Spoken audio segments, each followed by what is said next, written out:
Welcome to the Hounds Podcast, a program for axe enthusiasts, be it restoration, collecting, or selling, or general axe use. All topics related to axes will be covered here. Your hosts are Chris Killinger and Leif Backus.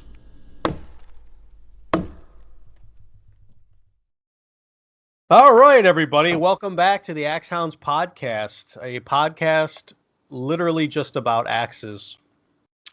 And I am Leif Backus, also here with Chris Killinger, as you will hear.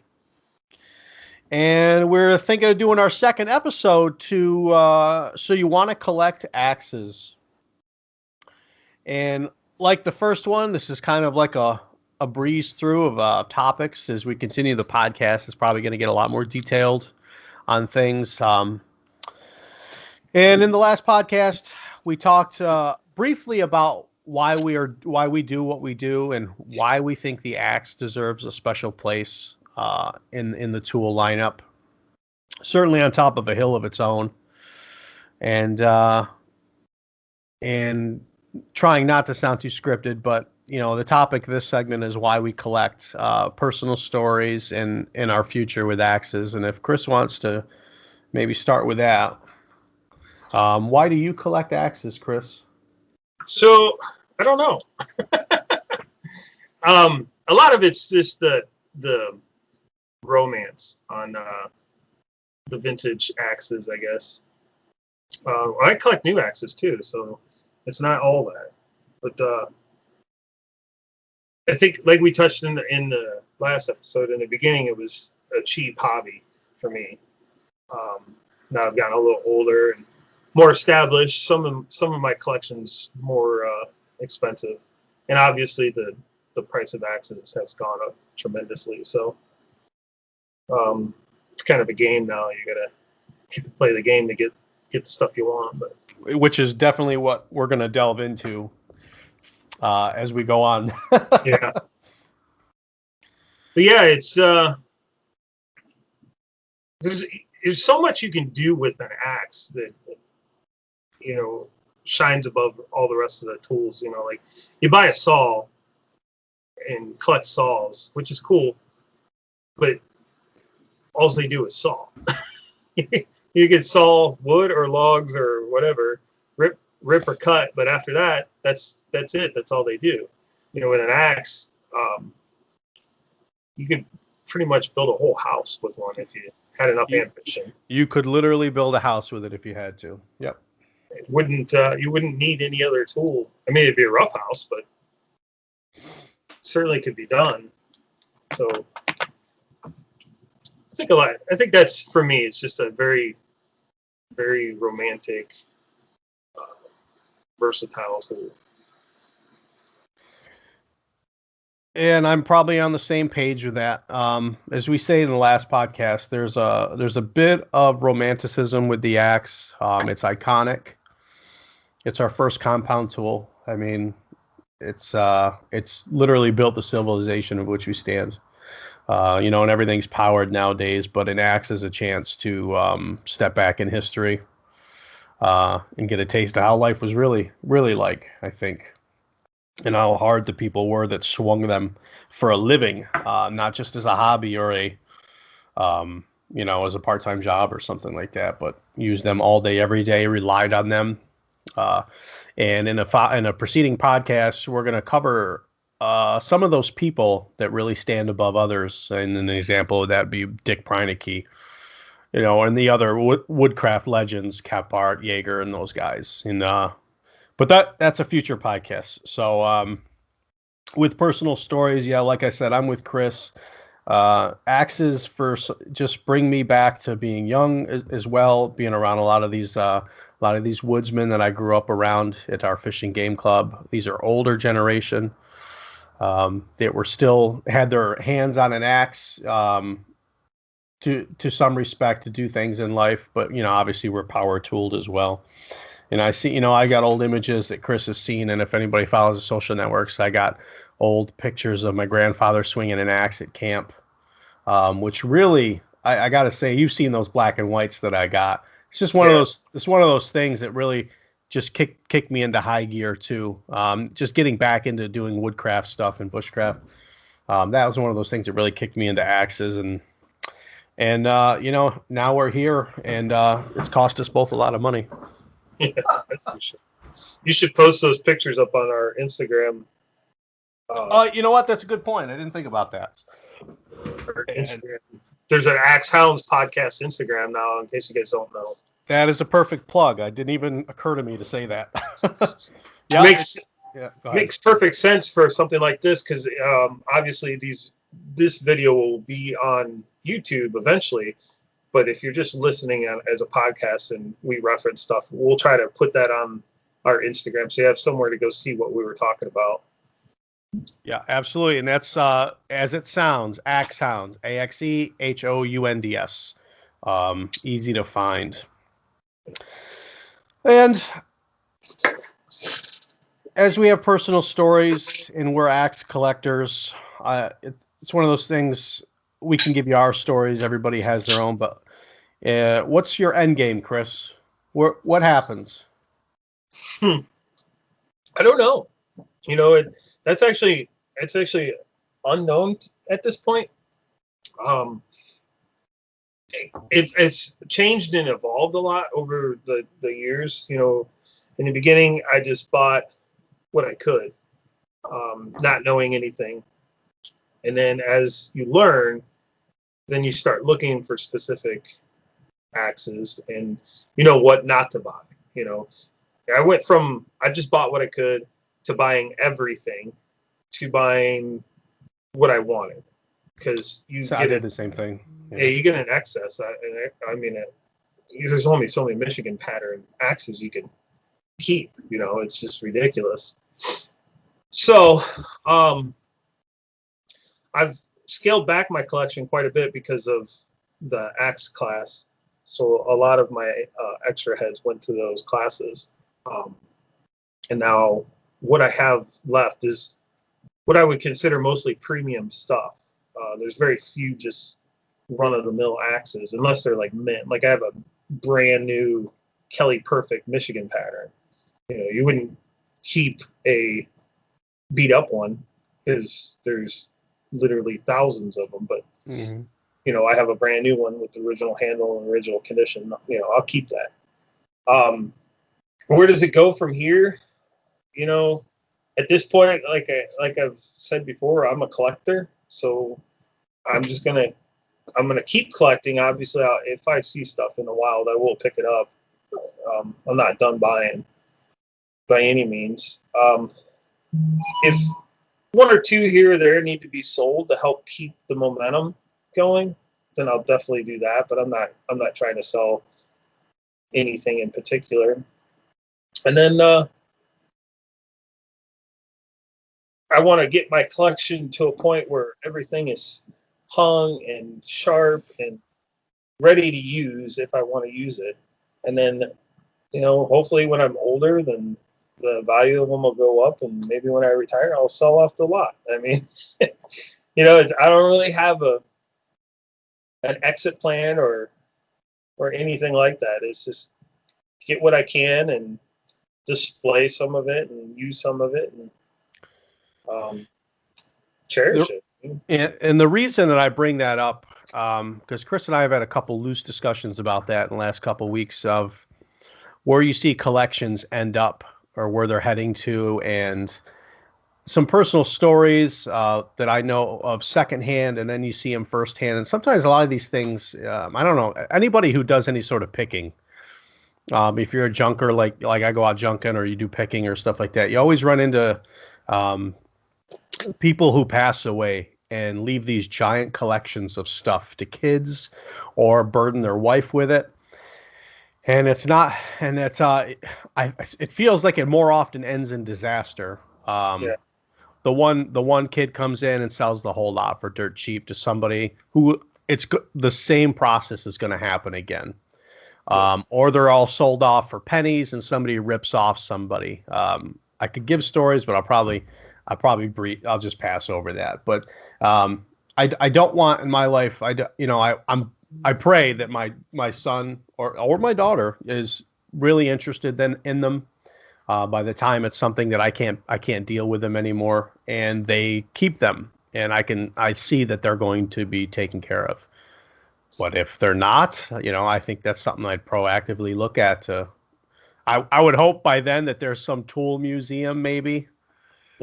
Yeah. Something somewhere that that they're gonna like. I don't know if there could be an axe museum. I know Mike Miller's looking in that direction. I think it's a really good idea. He could totally open one. He could open one himself, yeah, but maybe something that. But I pray the kids are interested, and my estate isn't handled like just somebody comes in and buys them all for a grand, and then, well, they'll never be. The same thing will happen in another 80 years. Well, but it brings up a good point, and it's going to tie into later in our podcast. But this is another reason to involve your spouse and your children if you have children. Actually, if you want, we're rolling right into that now. So go ahead. Yeah. Well, so you gotta involve your spouse and your children. If your spouse is not on board with this, you're gonna have a hard time with it. Really. She doesn't have to be an expert, but she needs to know and have a clue for in case something did happen to you. Now she's left with medical bills and the burden of handling these things, and you don't want her selling off the Black Raven for $25 because she didn't know. I see guys. The common thing is, I hope my wife never finds out what I really paid for it or something like that. That's nonsense. You can't do that. You need your wife. It'd be no different than your guns.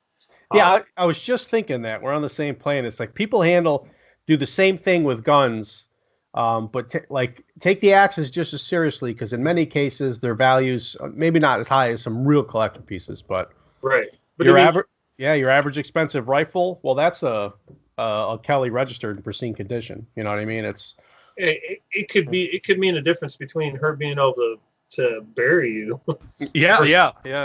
I mean, so you gotta involve your spouse, just so that there's somebody else on board that knows, hey, what do I do?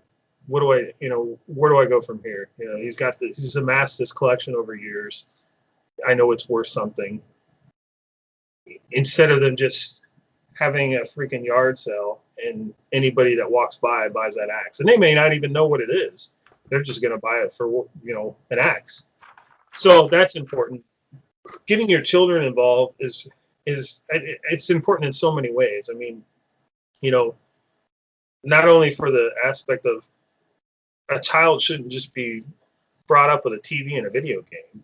Right. They need hands-on experience with real life things, but to help them appreciate what is there, so that maybe someday they can take over the collection, and appreciate what you have, and appreciate that what you've built up for them over the years. So maybe they don't want to keep them, but they'll at least have an idea what the things are worth, or at least know that they're worth something. Instead of, I have a personal experience where I saw an estate sold off. Yeah. It's just it almost made you cry. Like, yeah. The amount of stuff that was just sold at a yard sale because the children, one, didn't know anything about it. They just knew that, hey, I need to get this money, and the other one just didn't have the time to deal with it. So it was insane. I mean, if they had taken their time and learned about what they were selling, they would have gotten a lot more money. And money's not the only thing here, but it's just, why leave it on the table like that?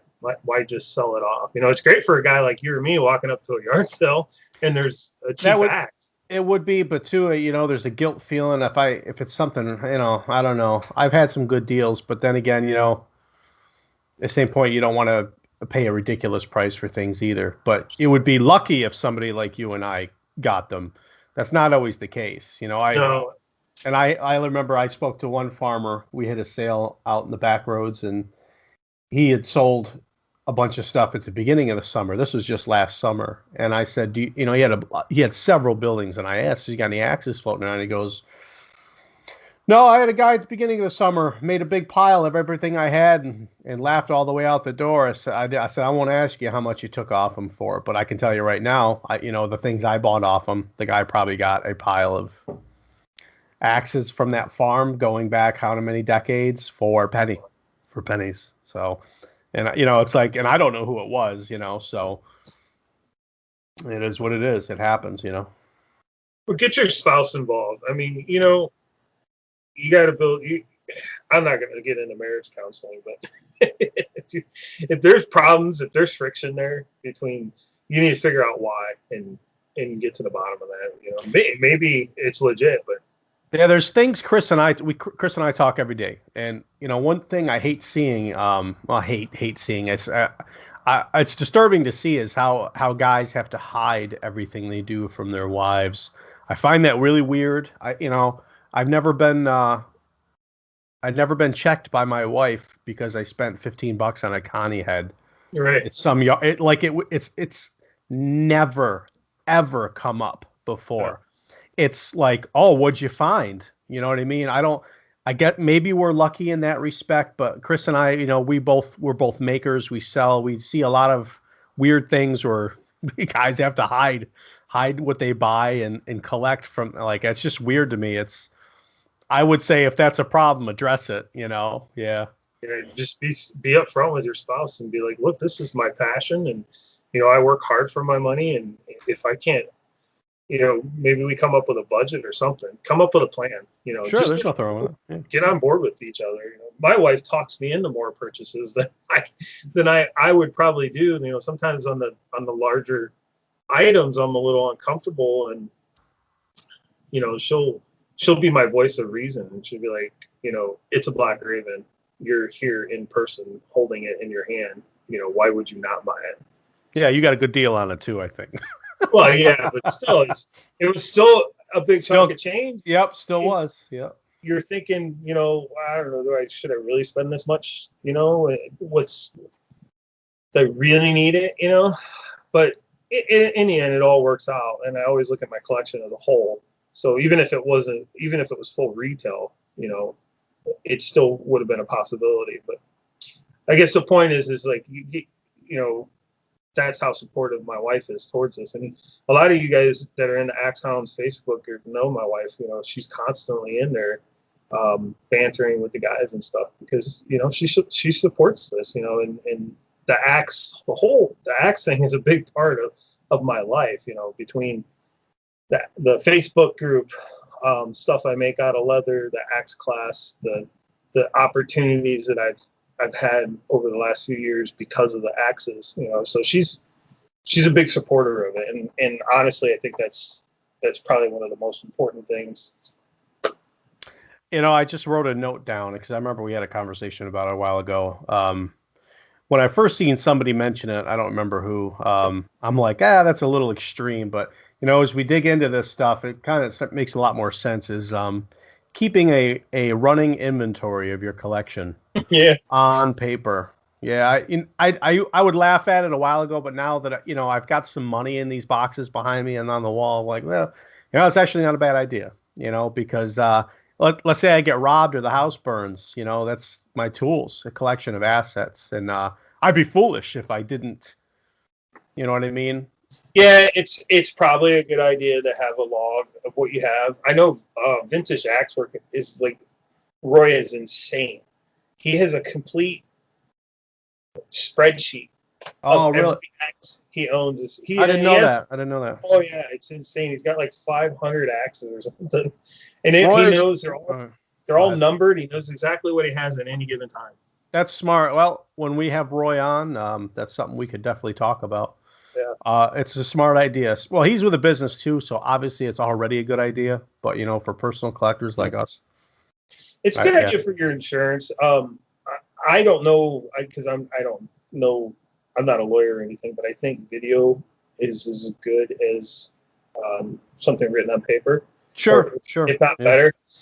Now, at one point, I did have quite a bit of my collection on YouTube, but I've taken a lot of those videos down, so that wouldn't 100% be the best method for me. But yeah, a running tab of what you got, and then especially maybe what you paid for it, so that if something in estimated value, and then if something did happen to you, your kids or your spouse or whatever could reference. Yep, exactly. All right. So, collections, what we're doing with and all that. So, I thought we'd talk about, well, how do you get one going in the first place? What steps does Chris and Leaf take to find heads? And with that, I think we're at a point now with the internet. There are no real secrets. Everybody's out there. Everybody's looking. We can give you a few hints, and it really doesn't bother me to give up ways that I do things because I'm a patient person, and in the end, I really don't think it makes much of an impact. If I do something that's maybe a little bit more clever than somebody else, here, take it to your region, see if you can make it work for you, and it just get more axes in the hands that people should have them. You know what I mean? Right. I did break down a little bit, maybe steer the conversation, but the top of my list was straight up a full retail buy for collection. Now, I can take a couple different forms, but I imagine a lot of us would see like buying a new axe or buying an old one from an antique dealer, or you get a third option. You get somebody who's like Roy, who does it. He does a full restoration, and therefore then you buy it at retail. I guess that's pretty straightforward. I mean, with antique. Go ahead. I just have a side thought on that. Go ahead. Absolutely. Like if you were to buy a restored axe from an average Joe, in my mind, the value isn't as high as if you bought an axe from a vintage axe works. So when you look at Roy's work, and there's other guys out there, I'm not going to name them all off, but he's the one that stands out in mind. Plus, I'm good friends with him. So yeah, Roy's a good example, I think, for a lot of these discussions. Yeah. When you see Roy's work, it's unique and it stands out, and it's not something everyone can do. So I would be more happy to spend my money on a vintage axe works than I would just an average Joe's restored axe. A lot of times I might look at one, and if it's something I need in my collection, whether the guy might have done an excellent job hanging it and all that, but I might ask him to cut the handle off just to ship it to me. I've done the same thing. Like, I'm going to take the handle out anyway. So if you could do me a favor. You feel bad about it in a way, but in the other way, it's like, well, no, I mean, I appreciate what you did, but I want to make it my own. It's just one of those things. So I don't think there's anything wrong with buying a brand new axe. I own lots of them. I think it's great, especially with Council Tool with the direction they're going. I own several of their axes. I think it's important to support that. You may not agree with everything they do, but you certainly are going to agree with something. So you should at least support that. Buy something from them, keep them rolling. And they have many options. I mean, you don't have to spend a ton of money. Their new sport utility line is a fantastic idea. I mean, they changed a couple things to make the axes a little better, and they're still affordable, like $50 and under. Yeah, it's a no-brainer buy right there. Right, and then there's the transfers. I don't think there's anything wrong with owning that stuff. I own several of them. I've owned several of the small forest axes over the years. I've owned a couple. Yep. I don't keep them for some reason. Neither did I. Yeah. I get rid of them, but I wouldn't be hesitant to buy another one. It's not a bad axe, but like I have one of their hewing hatchets. I'd like one of their carving axes. I think that's on my that's on my list. I actually took that thing out as my main user on an outing one weekend, and used it exclusively. It's a great axe. Plus want to carve a bowl. Yeah. Right, but yeah, there's nothing wrong with buying brand new axes. That could be your thing. I'm going to collect new manufactured stuff. And we're so fortunate to have what we have available to us. There's a couple Swedish brands, there's a couple USA brands. There's a lot of variety. Snow and Neely, obviously, they do a fantastic job, and the price points are insane for what you get. I mean, it's just a very high valued axe. And then, like I was saying, people like Roy, if there's an axe that you see and you appreciate that person's work, then spend the money, support that maker. Even though I could do it, doesn't mean that I have to. You know what I'm saying? There's a level of appreciation for other people's work. And with retail, I think antiques and picking start to merge into themselves. And this is how I get most of my stuff. I do get some stuff online, excuse me. But I've, for the last couple summers, I've been really lucky to be in the right places at the right time. Myself and Scott from the group have a relationship with a guy who runs a corner down here, and he holds axes for us now. They don't even make it out to his tables, which is nice. So I guarantee.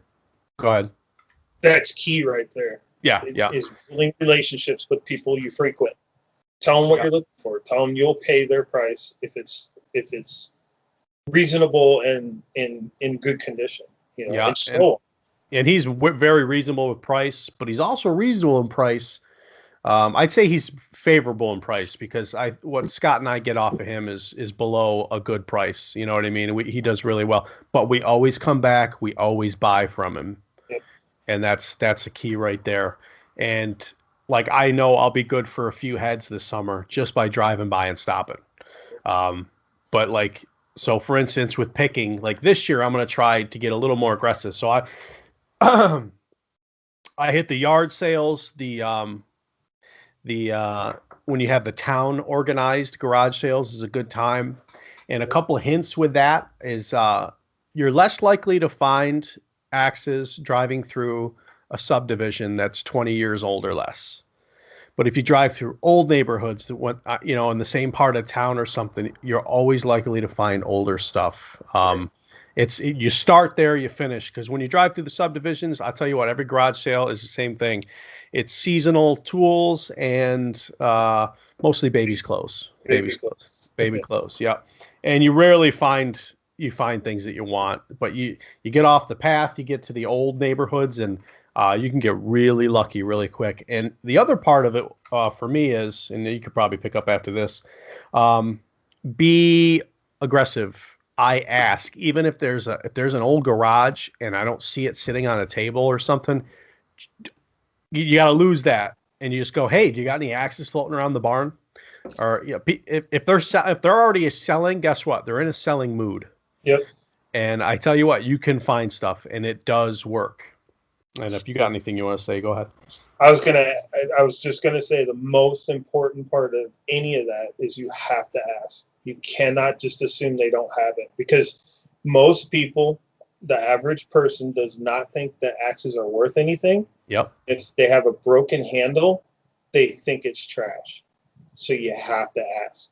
I can't tell you how many times I've been to a yard sale, scoured the whole thing, nothing, walked up to the owners and said, "Hey, do you happen to have any axes?" And they're like, "Yeah, back here in the barn, I have this junk one." Absolutely. You see it, the thing that's junk is the handle. Yeah. People just don't understand it. It's literally the most important thing you can do when you're picking. The relationship thing. I used to have a guy that he used to bring in. I went there once a week, sometimes twice, and he goes to auctions. That's what he does. And he used to bring in axes for me every single week, 2 to 5 axes a week, and just set them behind the counter. And the reason he did that is because I bought everything. I didn't pick or choose. After a few years, I started picking and choosing. The guy stopped. He stopped bringing them in for me. So make that commitment. If you got to buy a Chinese axe for $2.50 or $3 to get the American-made Kelly Perfect for $7, it makes sense to buy the Chinese axe. Scrap it if you want. I mean, it's it's not a big deal. People get caught up in like, wow, I'm spending $2 on it. Well, you just bought a $25 axe for $7, so now you paid 10 for it, whatever. Mm-hmm. So build those relationships with those guys at the flea markets and the antique stores, guys and women. The women are a little tougher, I find, to get them to hold stuff back. I don't know why. They got like a first come first serve attitude. So, but hey, whatever. You still go in there and you smile and you thank them and be polite and build up those relationships. Yeah, one thing that I want to do this year is at my expense for $10, I can get 250 business cards made, and I'm going to slap on it, I buy axes. It's going to have my mobile phone number on it, and they can text me a picture directly of what they got, because people who are doing collections and looking for things are doing that type of aggressively looking for it. Sure. So this isn't something new I'm doing. It's something I'm picking up. So when you go to an antique store that rolls through good merchandise, it's not just garbage all the time. Yeah, you're gonna pay more at an antique store. I mean, let's not kid ourselves, but giving them a card of which they put into a Rolodex of people who buy certain things, you'll find that these serious dealers will call you. And it's 2019. Chances are you could say, send me a pic, and it's going to show up on your phone.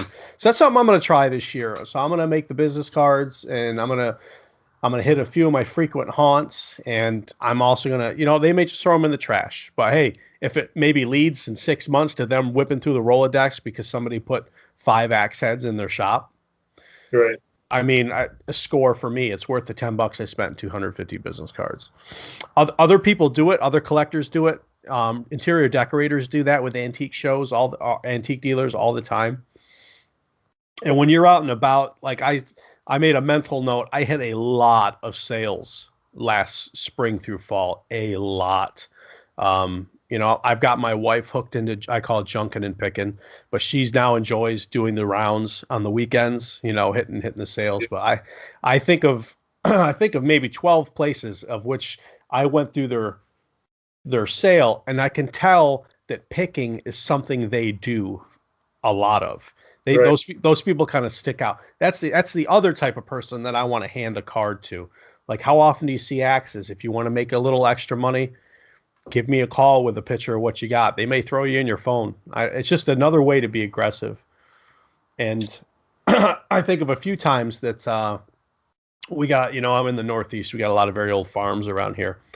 And I've drove around with the wife and the kids in the car, and you see an old couple sitting out on the porch. And I've seen this many times. It's like, what's it hurt you to stop and check out a farm that's been sitting there for 200 years and just ask a question? Yeah, I collect old tools, mainly axes. Do you have the chance of, a few of them laying around or something you'd be willing to sell? You'd be amazed how quickly people perk up for a quick buck of something they had no value in themselves. Or somebody may tell you to get the heck out of there. So, right. but hey, I just think of, how old some of these barns are up here. I can't, it hurts to think about what's sitting in the corner somewhere covered in dirt or dust I just throw them in the corner. They've been over there since I was a kid, and who knows? You know what I mean? And that's the type of aggression I'm going to put on buying this year. That's what you have to do now. I mean, it's not as easy as it used to be. And what you were just talking about, I would classify that as networking. Yeah, it's networking. Yeah, it's very important to network. Everybody that I know, that personal, family, friends, they know I collect axes. And if they see an axe, chances are they're going to call me. So you just have to put it out there. You have to say, "Hey, I collect axes." It's a weird thing, but that's what I do. So people have fun with it. They'll call you up and say, "Hey, have you ever seen one of these? I just found it. How much you give me for it?" And, sometimes people just assume because you collect it, it's gold. Mm-hmm. And they want $1 million for it. And then other times people are like, just give me a couple bucks. I don't care. I got my last Connie. We have a cabin up in Sacandaga Lake. There's an antique store that only opens seasonally in the spring up until early fall. But she's familiar with my face now. I've been coming through there for years. She has a box that have axes in it. and I think I'm pretty good for one a year out of there. But like the last score I had was a $15 Connie. I asked her what she wanted. She says 15 sound good. I'm not going to argue with her. It was a No. Kelly. It was a Kelly Perfect or a Flynn Edge. Excuse me. That was a Kelly Flynn Edge, Yeah. Connecticut, in perfect There's shape. Yeah, I'm no not point. gonna. No, like $15. I said I don't have a problem with that at all. Slapped it down and walked out. Yeah. A lot of guys, they will not do that. They have to get something. They have to, no matter how good the deal is, they have to try and talk the people down. And I'm going to tell you right now, you're missing sales because of that. Or Yeah. purchases. What you're doing is insulting the person that's selling it to you. Now, if it's $100, okay, be realistic. If it's $100 and you know it's probably worth somewhere in that neighborhood, yeah, go ahead, bargain with them. But if it's $15 and it's worth $100, don't tell them 5. Don't Yeah. tell them. You're just going to piss them off, and then you know what? The next time one comes in, they're not going to call you. Or they're not going to move with you on price. They're just that whole opportunity is now gone from you. Yeah. Yeah. A lot of flea market people have a very different mentality. Like the people that set up at flea markets, man, they are so unapproachable. Yeah, they're their own breed of people. It is insane. And when you walk up to the table and give them back, and it's hard for me. Like I struggle with it because I'm like, why are you such a pain in the butt? I mean, just like, can you just smile? Just, it's a beautiful day out. All these people are buying all of your crap. But they have such a bad attitude and they're so unapproachable. And a lot of times they'll say, I want $100 for it, and I'll sell that thing by the end of the day, no problem, for $100. And like, it's just not even an opportunity to negotiate. Yeah. So if you upset that guy even more, you're just done.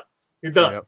He's gonna remember you, and the next time he's gonna have something for 50, and he's gonna tell you 100 because he just doesn't even want to deal with it. So you got to bite your tongue and smile and be realistic. If it's $15 and it's worth 100, spend $15. Don't be crazy. Yep.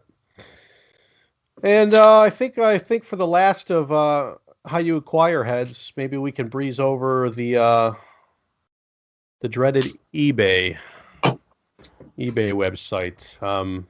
Chris has got some strategy. I have strategy they're pretty much the same. And while eBay is not the used to be a really good source, it's not the best source anymore. No. But it still can be useful. And I think what do you call those sales? Sleepers. That's right. Yeah. Yeah, go ahead if you want. Yeah. So eBay's a game now. It's just a game. Yes, it is. So you got to be willing to play the game, and in order to play the game, there's things you have to do. You have to be on eBay constantly. You have to know what's available and what's new. So there's a couple strategies I do. I have some notifications set up on my eBay, and anytime somebody posts a Norland for sale, my phone goes off. If there's another type of axe I'm looking for, that's the only one I have right now, is because I'm making sure I have all the Norlands. Because you never know, there might be one more out there. Sure. I'm pretty sure I have all of them. So if there's another axe like a Kelly registered Connie, so I'll put those in. So anytime somebody makes a listing of that your notification goes off. Now the reason why you want to do this is there's some people that just want to put something on eBay for a buy now price and sell it really quick. They need the money. Mm-hmm. And you'll see something pop up for $50 that's worth $200. So if you don't have those notifications, you're at the mercy of chance. You just happen to pond it. But if you have the notification, you're the first one to see it. So do not hesitate. Know what the heck you're looking at, because I've seen Norland saddle cruisers come up as a buy it now for $100. people are probably thinking, well, I wouldn't pay that. Okay, well, you could sell it for $200. So yeah, you would pay it. Yep. So you could double your money just by buying it. And I'm telling you, when I see stuff like that, I can't hit buy it now fast enough because I've hesitated before and it's been gone. So that's one of the games. You know, you got to know what you're looking for, set up notifications for it. One of the other things is when I search a specific brand of axe, instead of just in one category, like it automatically defaults to whatever category that's most likely to be in. Mm-hmm. I back all the categories out and I search all categories, because sometimes people put things in categories they don't belong. Yes. That's one way. I know guys that do misspelled words. They'll play around with words and misspelled and find stuff that way. I don't do that. It's just like I don't have the time. There's so many ways you can misspell something. And then just like I was saying, being on eBay, Sunday afternoon, evening is a really good time, because it used to be people would list stuff on eBay so that it would end on Sunday evening when everybody was home. I don't think that's important anymore, because with your phone, you can be anywhere at any time and purchase something off of eBay. Yep. So it's still a popular time to search. You know, I've found a lot of sleepers that way. And then the big game, it's not fair, but it's how people bid now. It's called sniping. And, you know, I hate doing it because it's like, it seems unfair, but it happens to me all the time. So you either do it or it's all part of playing the game now. Yeah. Yep. I mean, you just, it's a shame that that's how we got to do it, but it's how you got to do it. So when you're looking at something and you're going to spend some realistic money or some more than your average amount of money, and this has got to be a piece you want, you know, this is going to be your Black Ravens or your Kelly Registers, or, you know, something that you want to add to your collection that's you're willing to pay a little bit more money for.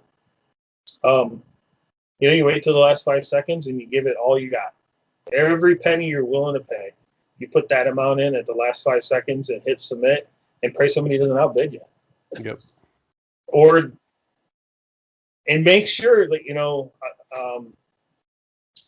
I've put in as much as $200 in that last 5 seconds, and was a little nervous. I didn't really want to spend $200 or whatever, and I've gotten outbidded, you know, because somebody else is doing that. But yep. You know, that's I always refer to eBay. Somebody will say, "What's this worth?" I get that a lot with the New Orleans. What's this worth? I'm like, well, what's it selling for on eBay? You can't go by that. Well, why can't you? It's the most realistic value gathering information we have. It's literally what somebody is willing to pay for. Yeah, it stinks. I get it, but guess what? It's a pill you have to swallow. If you go on eBay and something's sold for $500, that's what it's worth, because somebody paid $500 for it. Will you have the same success? Probably not. Yeah. People get in bidding wars all the time. You know, stay away from that. If you're bidding on something and no matter what you put in there, it goes higher and higher and higher, well, you're probably bidding against Mike Miller. You're not going to win.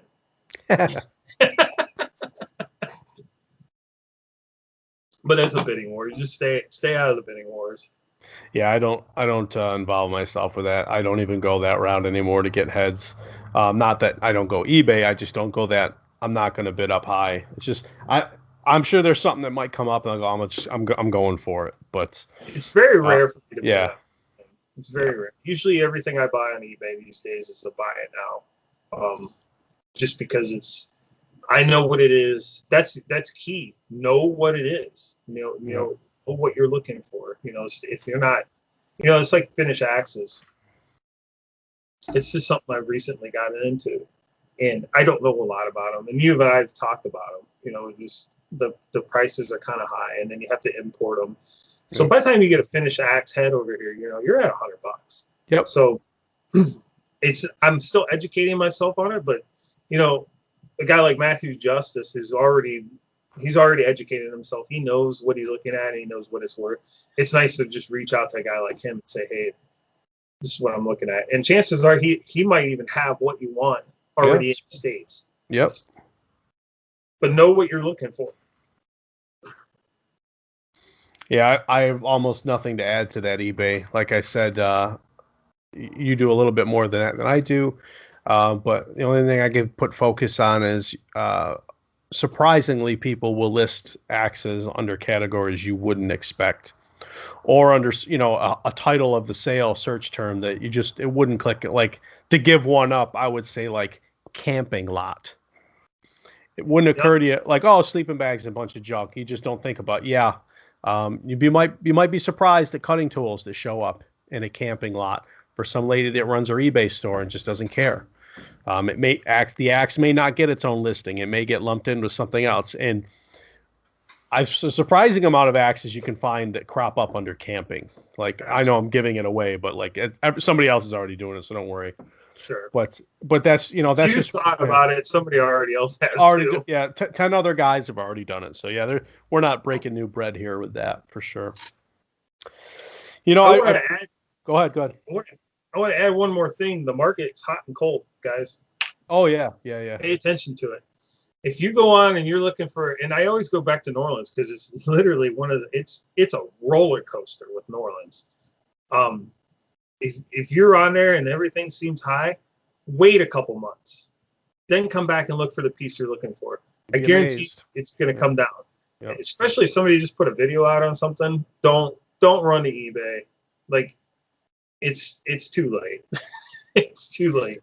Yeah, that's following trends. That might be a good topic to finish off. That you made a good point. Is when your said YouTube star does an axe review or something like that, or mentions a vintage head, don't even go to eBay. Just I just stay off of it for a couple months, because you can watch in action how quickly not to degrade anybody, how quickly fanboys can log on to eBay and start bidding up and buying up any particular brand or head or something like that. You can watch it in real time, I guess is what I'm saying.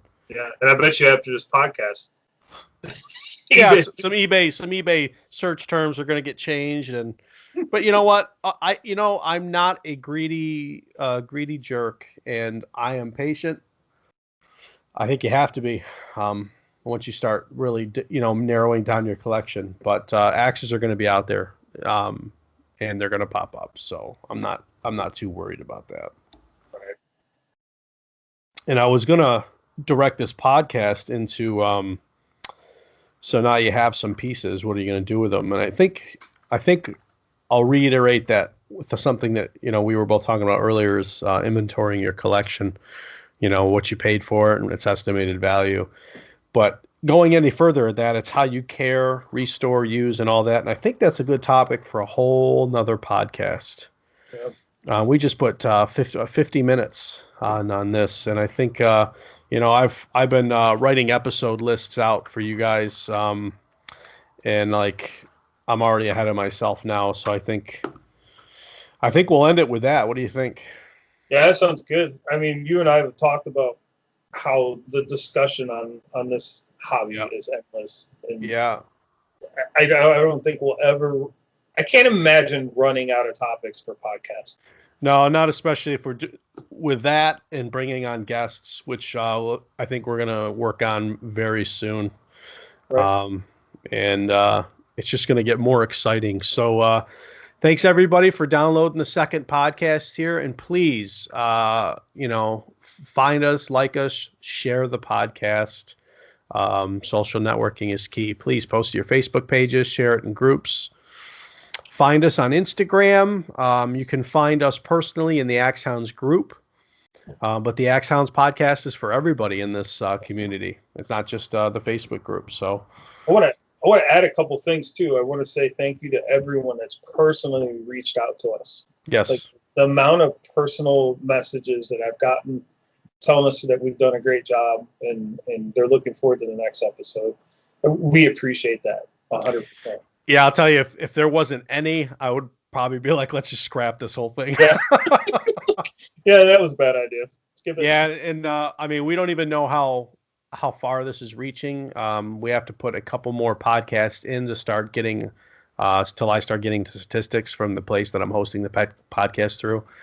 But that should be interesting to find out either. But we're on Google now. We're on Apple. I got approved for Apple Podcasts, so you can find us on iTunes.